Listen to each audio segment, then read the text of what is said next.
สวัสดีมื้อนี้วันที่31เดือน10 2025ถือว่าท้ายเดือนเนาะเริ่มเดือนใหม่มื้ออื่นก็ได้ก็ถือว่าปฏิบัติการพิเศษทางทหารของรัสเซียยูเครนสืบต่อเนาะถือว่าสภาพการในปัจจุบันนี่ทางรัสเซียได้โจมตี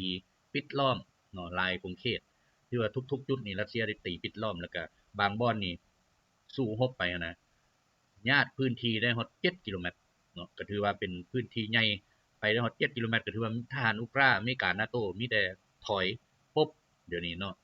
ส่วนเขตปิดล้อมรัสเซียก็บอกว่าให้ออกมายอมเนาะคันยกทุ่งขาวออกมาแล้วบ่ตายคันถือปืนออกมาแล้วมันตายเนาะทางเดียวที่เลือกได้เนาะฉะนั้นแหละเดียวนี่นะทั้งอเมริกาทั้งยุโรปทั้งอีหยังนี่ปากบ่ออกแล้วเนาะปากบ่ออกแล้วความคิดที่ว่าอยากจะสร้างโรงงานผลิตลูกปืนผลิตอาวุธผลิตหยังเดียวนี้พวกเขาถึงทางตันแล้วเนาะถึงทางตันแล้ว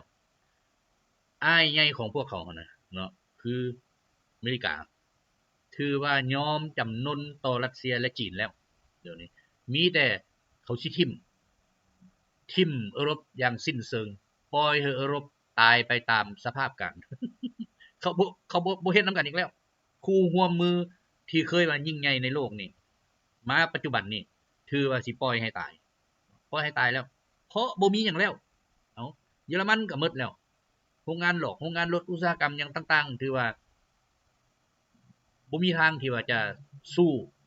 จีนได้แล้วเพราะเทคโนโลยีหยังมันล้มเหลวหมดแล้วเดี๋ยวนี้มันบ่มีหยังฟื้นคืนได้แล้วเนาะซ้ำบ่พอเดี๋ยวนี้ชิปที่อเมริกาเคยคว่ำบาตรที่อเมริกาเคยยิ่งใหญ่ย้อนตัวนี้เนาะในที่สุดแล้วเฮามาเห็นนํกันเลยบัดนี้เป็นหยังอเมริกาจึงมาอยากพบปะกับประธานาธิบดีสีจิ้นผิงอยู่ในเกาหลีก็ย้อนอยากเจรจาปัญหานี้อยากเจรจาปัญหาเรื่องการซื้อพลังงานจากรัสเซียทำเสนอให้จีนให้หยุดการซื้อน้ำมันจากรัสเซียเพราะรัสเซียได้ไปทำลายซาอุกรีนาพูดไหนเพิ่นเว้าได้มันบ่แม่นเพิ่นได้ไปทำลายเด้เพราะเบื้องต้นแม่นอเมริกาแหละมันเริ่มแต่ปี2010มานี่จักการนั้นรัฐประหารจักอีหยังๆก็จะประชาชนเลือกมานี่เพิ่นบ่พอใจเพิ่นบ่เอาเนาะฉะนั้นเดี๋ยวนี้มันก็เว้าสิให้เงินผู้นั้นสิให้เงินผู้นี้ฟันเอาโลดสิได้นะอันนี้ถือว่าไปหาจีนก็ได้ยืนรอท่าให้ประธานาธิบดีปูตินไปยามก็ได้รอท่าเนาะฉะนั้นการเจรจาเดี๋ยวนี้บ่มีไผฟังความอเมริกาแล้วนอกจากพวกเฮ็ดหมาของมันทั้งหลายกับลูกน้องมันนั่นแหละเพราะนั้นชาวโลกเบื่อแล้วเดี๋ยวนี้ญี่ปุ่นนี่ก็เริ่มเว้าคืนแล้วเรื่องการทิ่มระเบิดใส่ฮิโรชิมาเรื่องทิ่มระเบิดใส่อันนั้นอันนี้ตายเป็นแสน2แสนเห็นบ่แต่บ่มีไผเว้าย้อนหยังย้อนขี้ย้านอำนาจของอเมริกามาฮอดมื้อนี้เห็นอเมริกาอ่อนแอเริ่มพากันยกขึ้นปลุกระดมจิตใจรักชาติบัดนี้ปลุกขึ้นบ่เท่านั้นแหละเพราะอันนี้อันนั้นคนเฮานี่น่ะถูกสร้างมาในรูปแบบนั้นบ่ให้มีความสามัคคีให้มีแต่ความจงรักภักดีต่ออเมริกาประชาชนในชาติตายยาหัวมันเห็นบ่อันนี้เขาไปเอาบทเรียนของอเมริกาทั้งหมดคน7-80ล้านทุกข์ยากอยู่อเมริกาบ่มีไผเว้าฮอดเลยบ่มีไผเว้าฮอดก็โตเฮ็ดมาเองมันก็บ่กล้าเว้านี่แหละบัดนี้มันเป็นอะไรเรื่องชิปก็ถือว่าเดี๋ยวนี้จีนคว่ำบาตรเนาะคว่ำบาตรบริษัทชิปของอเมริกาที่ผลิตให้อเมริกาเมื่อก่อนน่ะนะ2022ถือว่าอเมริกานี่ก็คว่ำบาตรจีนเนาะบ่ให้บริษัท Nvidia เนาะบ่ให้ขายให้จีนคว่ำบาตรเด้เนาะแต่สุดท้ายมันผลิตเฮ็ดซาวมาให้ซึ่งความแพงมันต่ำกว่าที่มันเฮ็ดเคยขายให้แต่ว่าจีนก็ต้องซื้อเพื่อเอาเทคโนโลยีมาเออมา2025ทำนี่ก็สั่งยกเลิกอีกบ่ให้ขายอันนั้นน่ะเฮ็ดซาวนี่ให้จีนอีกแต่ว่าตอนจีนมาเฮ็ดนั่นน่ะจีนซื้อน่ะจีนก็ให้ Huawei กับ SMIC เฮ็ดเนาะเดี๋ยวนี้ของจีนนี่มีความไวมีความแรงเหนือกว่าของ Nvidia เนาะฉะนั้นทำก็มาหาได้บัดนี้เออพอเจรจาตัวนี้ได้บ่เพื่อตัวเองสิบ่หลุดจากอเมริกาเลยเด้บัดนี้อันบ่หลุดจากจีนเลยเด้เนาะเพราะของตัวเองต่ำกว่าของจีนแล้วเดี๋ยวนี้จีนก็ว่าโอ้ย มึงบ่แม่นพ่อกูมึงสิมาสั่งกูบ่ได้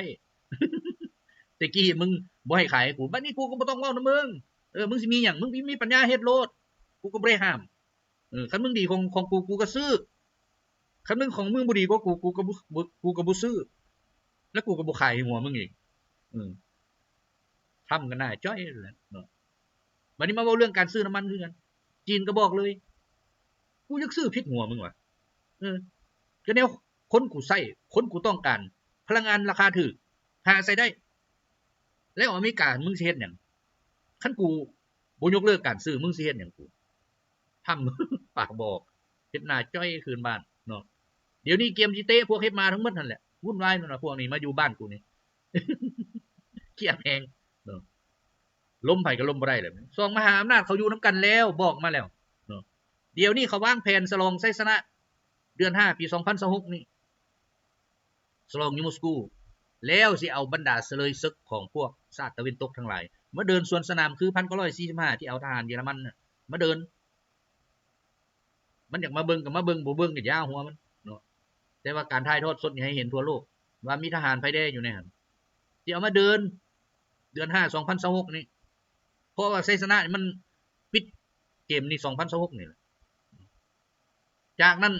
หลังจากเดินสวนสนามอยู่มอสโกแล้วไปเดินอยู่เกียฟบัดเดินสวนสนามอยู่เกียฟแบบยิ่งใหญ่ปักธงรัสเซียเบิดทีมเป็นนั้นเขาวางแผนแล้วเดี๋ยวนี้แผนออกมาหมดแล้วเซ็นกันหมดแล้วอเมริกามีปัญญาบ่มีปัญญาไปสั่งเบนซิก เบนซิกมันมีอีหยังที่ทำลายมอสโกให้ห้าเพี้ยนคือหน้ากองโอ้ยมันเมายาติบ่เมาผงขาวเนาะเพราะว่าถึกผงขาวระดับนักไปเลยเข้าหัวก็เลยเมาเป็นนั่นได้บัดนี้เดี๋ยวนี้อเมริกาบ่มีอันเฮ็ดแล้วเนาะบ่มีอันเฮ็ดแล้วสิแข่งก็แข่งบ่ได้เทคโนโลยีตัวเองอยู่ในระดับที่อีก5 ปีก็นำบ่ทันบัดนี้มาเว้าเรื่องการทหารคือกันจนคนอเมริกาออกมาเว้าเองเว้าเรื่องการทหารมีนักข่าวผู้นึงไปสลอกถามเนาะเซียวซานด้านการทหารของอเมริกาแล้วก็บอกชัดเจนโลดอเมริกาสู้รบบ่ได้เก่งอันที่เฮามี 8-900 ทานบ่พันทานหยังก็ยามันอยู่ในทั่วโลกนี่นะเขาบ่ได้แม่นไปสู้รบเขาไปสร้างโรงกะลีไปสร้างอันนั้นอันนี้เพื่อไปซื้อจ้างจอบออยบรรดาคณะรัฐบาลที่อยู่ในประเทศนั้นๆให้ค่อยใจไปตามเขาคันเว้าเรื่องสู้รบนั่นน่ะอาวุธเฮามีเต็มทุกอย่างเฮามีเต็มปราศัยให้ลาวทิ่มระเบิดเท่าใด3ล้านต้นคนลาว3ล้านคนแต่ว่าเอาชนะอเมริกาได้นี่เขาจนเว้านั่นเดี๋ยวนี้สุดท้ายบ่อยากเสียค่าหัวค่าหยังค่าฟื้นฟูประเทศลาวก็เลยเว้าสงครามลับโคตรแม่มันหยังลูกระเบิดตั้ง3ล้านต้นป่านนั้นยังมีคนไปกล้าตีนอเมริกาอีกคอห้องอเมริกาอีกเลียหำมันพุ่นแหละเป็นนั้นแล้วบ่คิดเห็นประเทศชาติบ้านเมืองว่าพวกสหายฉะนั้นแหละนี่แหละ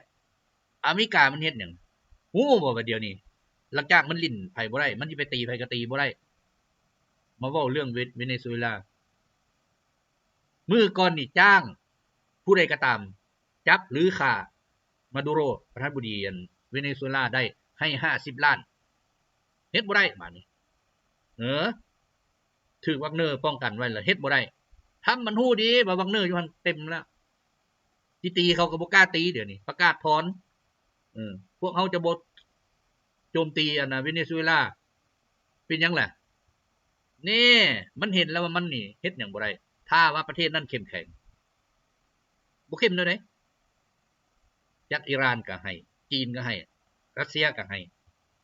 เกาหลีเหนือก็สิให้มันก็บ่กล้าล่ะบัดนี้มันว่าสิไปกล้าเฮ็ดกับ4ประเทศนี่แม้แต่กับประเทศลาวก็ยังปราศัยมาแล้วฉะนั้นมันเลยถอนตัวมันบ่กล้าเฮ็ดหยังเวเนซุเอลาแต่มันบอกว่า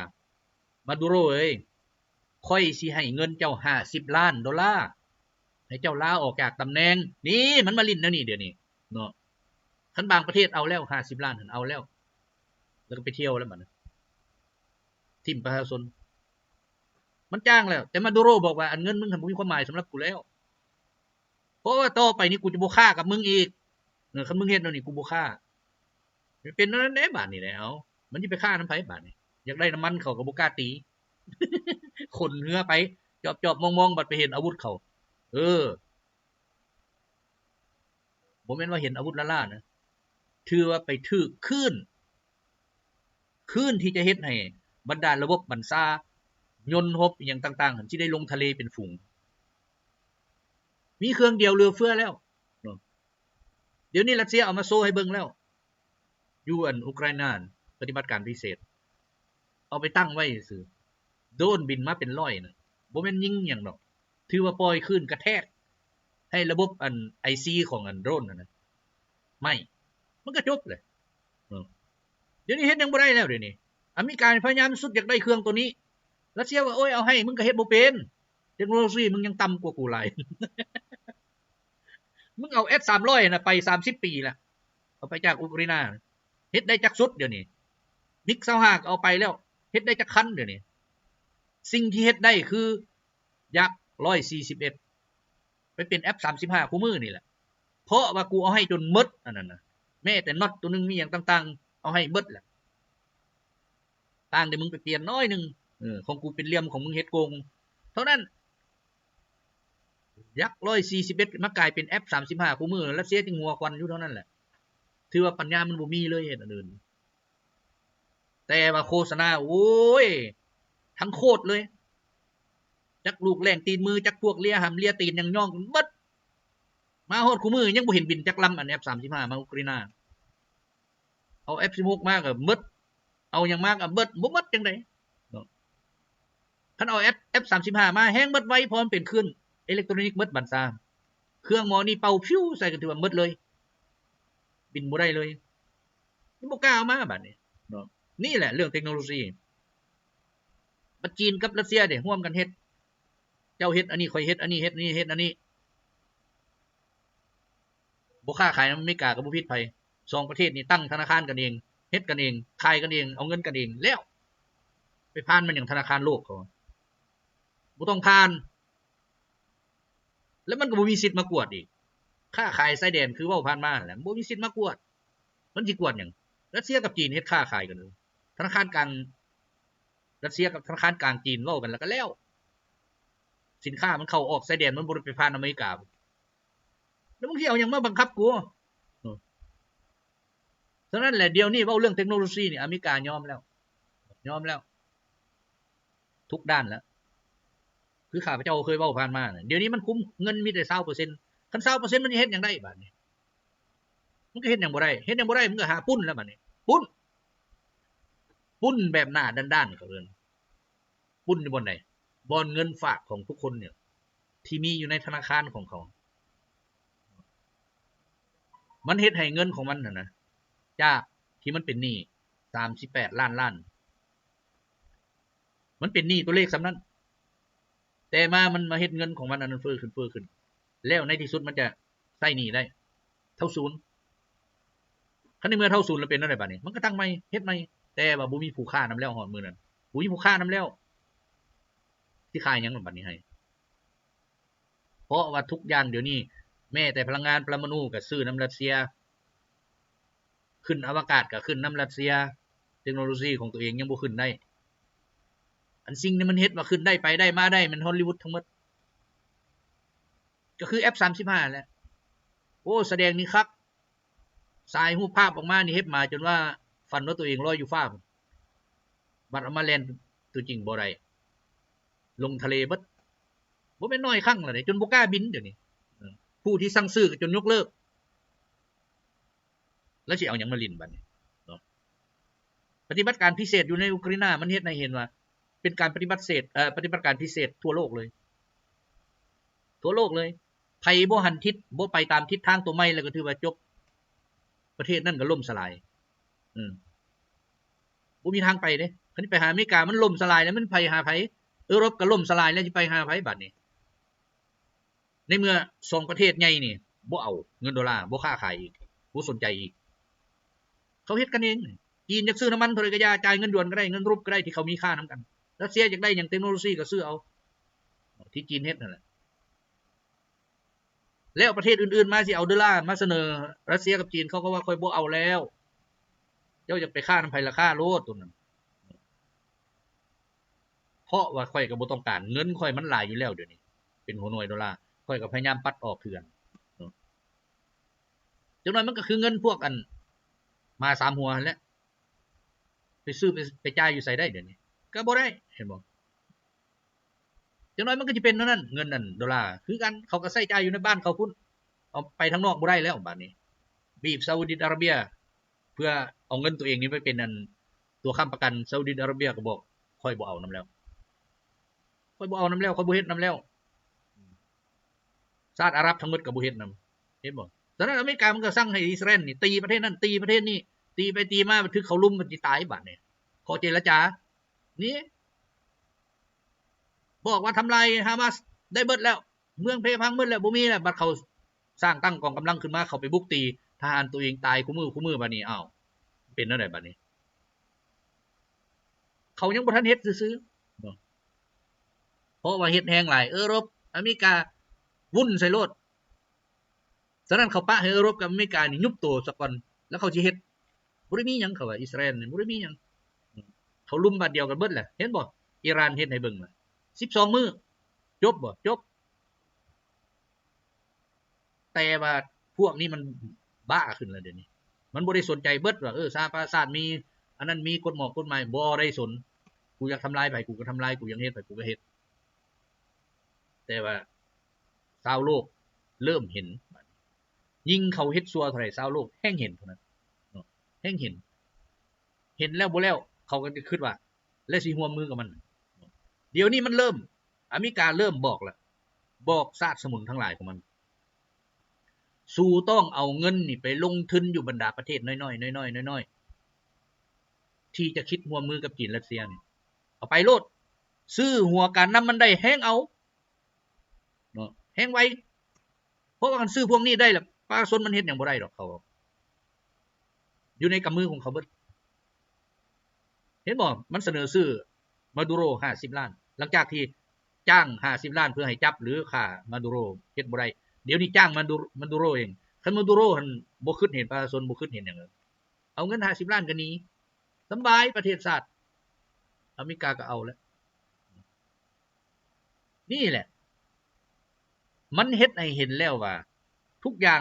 แม่นมันเว้าเบิดมันบ่ได้ไปให้ดอกฮอดมื้อมันเอาคืนหรือบ่ได้เงินแล้วมันก็ฆ่าทิ่มมันก็หาว่าพวกฝ่ายตรงกันข้ามนี่ฆ่าฝ่ายนั้นที่บ่พอใจฆ่าเขาลิ้นแผ่นกันเดี๋ยวนี้มาแต่ดนแล้วเพราะมันบ่อยากเสียเงินเด้มันก็เฮ็ดเท่านั้นเห็นบ่มันเป็นหยังมันจึงเอาระเบิดมาทิ่มได้ก็ย้อนว่าเอาเงินจ้างการนำพวกกันมา3หัวหั่นแหละเซ็นกันไปให้มันมาทิ่มเห็นบ่แล้วประเทศชาติเป็นจังได๋บัดนี้แม่นแล้วมันได้เงินมันสนุกสนานเนาะอยากสุญญูทางใช้จ่ายแต่ว่าประชาชนติลางเทื่อเป็นเดือนพุ่นออกเงินบ่ได้ย้อนลูกบอมบี้มันวานไปทั่วทีมมือทำอิฐที่มันตกลงมาบ่เสียงแตกนับบ่ได้ในนาทีนึงจักหน่วยนับบ่ได้เลยทิศ2ทิศเริ่มห่างออกบัดแล้วก็เดือนละลูก2ลูกเห็นบ่มันทำลายแม้แล้วพวกเฮ็ดหมามันบ่เห็นแท้เพราะมันกินเงินอเมริกามันสนุกสุขสบายแล้วอเมริกามันสร้างหยังได้ให้เราบ่ได้สร้างหยังบ่ได้มีหยังมันสร้างแต่โรงกะหรี่การลิ้นกินฟุ่มเฟือยเฮ็ดให้คนบ่ออกให้งานดูถูกซึ่งกันและกันชนชั้นทางมีดูถูกชนชั้นทุกข์ยากในที่สุดแล้วคนมันอดบ่ล้นทนบ่ได้มันก็ต่อสู้แหละเนาะบัดประชาชนสู้นี่ต่างเด้เห็นบ่กองทหารกองอีหยังต่างๆที่มีบักหลายๆหั่นเอาบ่อยู่เพราะว่าชาวโลกเขาก็เบิ่งอยู่คือกันคันต่อต้านค่าประชาชนหลายเขาก็ประกาศให้หยุดคันหยุดแล้วมันเป็นจังได๋บัดนี้สภาพข้อขัดแย้งต่างๆมันเกิดขึ้น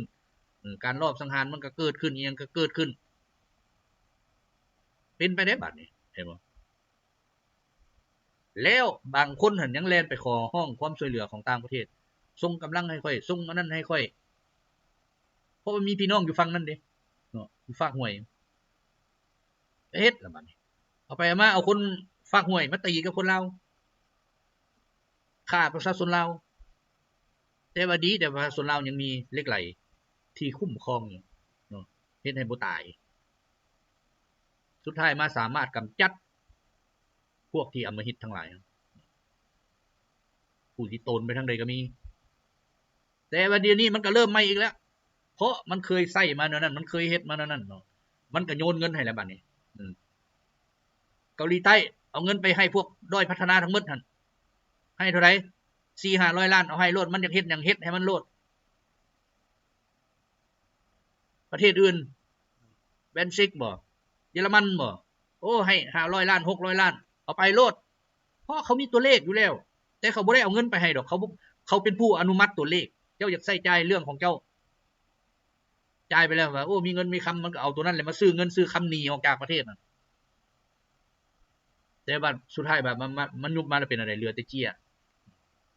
เขาเฮ็ดกันนั่นผู้มือนี่บัดนี้มาเบิ่งการต่อสู้เนาะ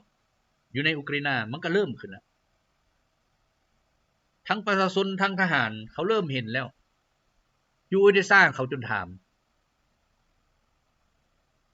ปานใดทหารรัสเซียสิเข้ามาฮอดพวกเฮา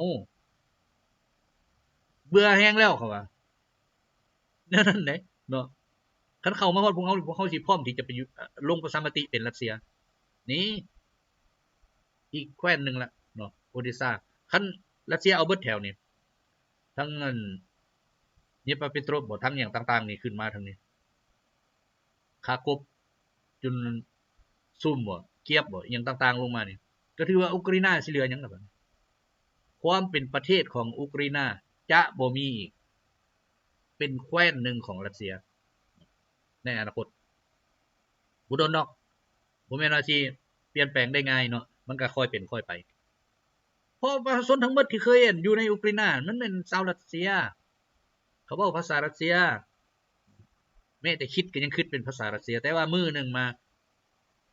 เซเลนสกีเมายาแล้วบอกว่าบ่เอาภาษารัสเซียให้เอาภาษาอังกฤษพูนแล้วประชาชนเขาก็ต่อต้านแหละเนาะบางคนฮอดบ่ฮู้ภาษาอังกฤษมันก็ต่อต้านแหละเอาหยังภาษาอังกฤษมันบ่แม่นภาษาพ่อภาษาแม่เขาก็เว้าปานนั้นนู่นแหละมามื้อนี้เขาเฮียงห้องแล้วมื้อใดทหารรัสเซียเขาฮอดเขาพร้อมเดี๋ยวนี้อยู่ในเขตวงล้อมรัสเซียก็เข้าไปนี่มีประชาชนอาศัยอยู่ในพื้นนั่นใต้ดินนั่นหลายรัสเซียก็ช่วยออกมาจงแต่ทหารไว้หั่นมันบ่ยอมมันถล่มเลยคันมันยอมก็ถือว่ายกธงขาวออกมาปะอาวุธเท่านั้น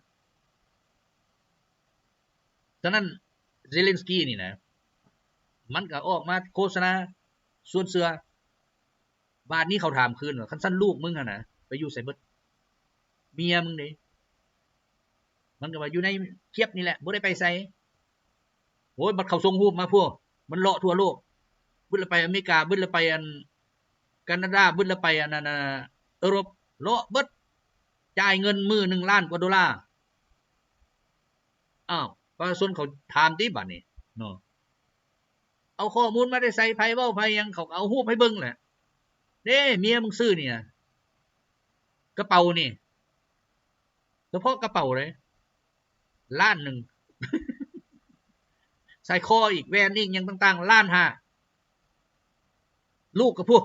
ไปอยู่ต่างประเทศพุ่นเบิดแล้วเพิ่นบอกว่าลูกข่อยยังเรียนอยู่โอ้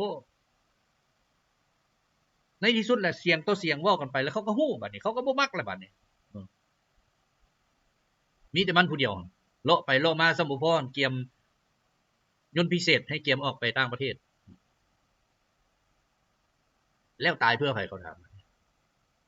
ตายเพื่ออเมริกาตายเพื่อฝรั่งตายเพื่อยุโรปเพื่อที่เข้ามาปกครองประเทศตัวเองเขาก็เซาแล้วบัดนี้เขาก็บ่เฮ็ดแหละเนาะเป็นอันนั้นแหละฉะนั้นแหละเฮามาเบิ่งด้านเศรษฐกิจต่างๆเดี๋ยวนี้เนาะการร่วมมือของรัสเซียกับจีนนี่ถือว่าแน่นแฟ้นที่สุดเลยธนาคารเขาก็เปิดนํกันแล้วบ่ได้สนใจว่าธนาคารโลกสิเว้าแนวใด2ธนาคารเขาเฮ็ดกันเองใช้จ่ายเงินธรรมดาการซื้อขายเพิ่มขึ้นอเมริกาสั่งความบาทแต่ว่าจีนเพิ่มการซื้อสิมาคว่ำได้ได เขาบ่ได้เอาไปผ่านดินอเมริกาจังนี้ออกจากซิบรีมาเข้าชายแดนจีนโลดผ่านมงโกลเท่านั้นผ่านมงโกลก็ให้ความร่วมมืออีกสร้างเลยสร้างท่อนี่เอาไปเลยโลดเฮ็ดโลดขอแต่สนับสนุนสร้างสาประเทศข่อยสุดท้ายมาก็บ่มีไผเว้าหยังฉะนั้นพวกอาซีกลางอันอยากไปทางใดก็ไปโลดแหละท่านว่าแน่ไปหาจีนก็หัวมือรัสเซียก็บ่ว่าหยังจีนหัวมือแต่ว่าคันแล่นหาอเมริการัสเซียบอกโลดแล้วไผสิไปบัดนี้สุดท้ายมาเขาก็มาโฮมกันไผแด้สิเข้าไปมาอยู่ในอันการหัวมือสหภาพในครั้งต่อไปยุโรปนี่มีแล้ว 7-8 ประเทศ1ประเทศที่ยึดเงินนั่นแหละบ่อนที่รัสเซียฝากเงินนั่นบ่ส่งเงินคืนแล้วมันเอาประเทศนั้นเป็นของรัสเซียเลยแล้วขึ้นกับรัสเซียอเมริกาบ่มีปัญญาแล้วหมดแล้วมันให้เอาตัวรอดก่อนเด้ซ้ำบ่พอเดี๋ยวนี้วักเนอร์เข้าไปพวกอเมริกามันให้เขาพิษกันเองฆ่ากันเองแกล้งกันเองเป็นอย่างทำปิดประเทศเพราะว่าปูตินสั่งมึงปิดโลดกำจัดบรรดานักการเมืองฝ่ายกงกันข้ามให้เบิดแล้วมึงของอเมริกาผู้เดียวเอาเฮ็ดมาสิเป็นลูกน้องทำอันนี้เว้าแท้นะเพราะว่าทรัมป์นี่ก็เห็นประธานาธิบดีสีจิ้นผิงมีอำนาจยาวนานได้สร้างประเทศเจริญประธานาธิบดีปูตินก็มีอำนาจยาวนานสร้างประเทศเจริญเข้มแข็งอีกดังนั้นทรัมป์ก็บอกว่าถ้าอยากให้อเมริกาเข้มแข็งต้องกำจัดนักการเมืองฝ่ายกงกันข้ามปิดประเทศนี่เพื่อหยังเพื่อไล่พวกนั้นแหละออกจากการมันสิหมดจัก 4-5 แสนคนย่าหัวมันนะไล่ออกเบิดพรรคเดโมแครตบ่ให้มีแต่ริพับลิกันก็แล้วจบบริหารผู้เดียวเลย อันนี้ฟังเอาเด้อบ่แม่นเว้าลิ้นได้เว้าแท้เด้ออันนี้เพราะว่า2026เข้ามานี่ถือว่ารัสเซียสิสลองไส้อยู่ที่จตุรัสแดงแล้วเอาทหารอุกราอเมริกา NATO มาเดินสวนสนามเฮ็ดแบบสมัยอันฮิตเลอร์เดินไปวิทย์แล้วก็เคี่ยวล่างสิ่งสกปรกทั้งหลายเคี่ยวล่างออกแบบ1945แล้วเคี่ยวล่างจักอีหยังยาฆ่าเชื้ออีหยังเอาลงมาหั่นหมด บ่ให้มีไว้แต่ว่าสุดนี้รัสเซียบ่เจรจาย้อนหยังเจไปมันก็ยังคือเก่าเจไปเท่าไหร่คือเก่าพอบทเรียนสะสมมาแล้วเว้าว่าเจรจากับพวกนี้นี่นะเจแล้วมันก็สร้างเรื่องใหม่ขึ้นมาเฮ็ดอันใหม่ขึ้นมาคัดขวางเจ้าอยู่หั่นแหละฉะนั้นบ่เจบัดนี้มึงอยากตีมึงตีมึงอยากเฮ็ดหยังมึงเฮ็ดโลดมึงขนอาวุธมากูก็ใส่อาวุธไปตอนนี้บุรีปูตินจนเอาให้เบิ่งแล้วทดลองให้เบิ่งแล้วคันมึงอยากอันนี้มึงก็เฮ็ดโลดคันมึงมีมึงก็มาแสดงให้กูเบิ่งเอาไปเอามาเดี๋ยวนี้ระบบปกป้องน่านฟ้าของอเมริกากับของอันอิสราเอลยิงหัวตัวเองซ้ำบินขึ้นไปแทนที่มันสิไปหาจรวดมันเห็นจรวดใหญ่ไวโพดมันก็ละกลับคืนมาถึงหัวตัวเองตกใส่ห้องหมอก็มีตกใส่โรงเรียนก็มีแล้วมันสิเอาตัวใดมาอันโตมาฮอกอันที่เว้ากันนั่นน่ะมันบ่มีแล้วมันเว้าซื่อๆปลุกระดมใจกันซื่อๆแต่ว่าตัวจริงมันบ่มีแล้วมันหมดแล้วและบ่กล้าใช้อีกเดี๋ยวนี้บ่กล้าใช้มีแต่จรวดหิมะแหละยิงคู่มือนี่นะยิงไปแจนั่นยิงไปแจนี่ทิศนี้นี่ก็ถูกทำลายไป15ลูกเป็นนั่นมันบ่มีแล้วอาวุธเดี๋ยวนี้คนออกมายอมมันน่ะรัสเซียพากันเก็บอาวุธนั่นน่ะก็มีแต่ปืนอากาศปืนน้อยธรรมดาอย่างต่างๆธรรมดาเนาะบ่ขอเดี๋ยวนี้รัสเซียนี่สามารถตัดคลื่นของ Starlink ได้แห้งแล้วเลยบัดคุมบ่ได้เลยแต่มันข่าวบัดนี้มันลิ้นข่าวทำลายใส่น้อยเดียวทำลายน้อยเดียวมันก็ไปออกเป็นข่าวใหญ่ทหารอุกราอเมริกา NATO พากันทำลายมอสโกมันบ่ได้เข้าฮอดมอสโกดอกมันอยู่พ้นนอกเป็น 2-300 กิโลมอสโกมันกว้างส่ำใดมันมีจักเขตใจกลางเขตซ่านเมืองเขตนอกเมืองบ่แม่นรัศมีมันนั่นเป็น 3-400 กิโลพุ่นว่าแล้วเพิ่นสิไปทำลายคิดว่าทำลายได้ ความคิดนี่มันสร้างเรื่องเพื่อเฮ็ดอะไรให้คนที่คนแค้นและก็มักเบิ่งข่าวฝากอันตะวันตกไปนํเขามาฮอดซุมื้อนี้นะมันยังมีอยู่คนเว้าว่าเอ้ยรัสเซียบ่ชนะแต่มันบ่เคยเบิ่งข่าวฝ่ายตะวันออกเลยเบิ่งแต่ข่าวตะวันตกก็เบิ่งเอาแด้ว่าคันอเมริกามันสิชนะนะจ้างมันก็บ่แล่นมาหาประธานาธิบดีสีจิ้นผิงจ้างมันก็บ่เชิญประธานาธิบดีปูตินไปแล้วเป็นอะไรบัดนี้คำสั่งจับของอันศาลโลกแต่ละประเทศปฏิเสธเบิดเดี๋ยวนี้เขาบ่รับเพราะว่าศาลโลกอันนี้นี่นะอาชญากรสงครามนี่นะมันเป็นของ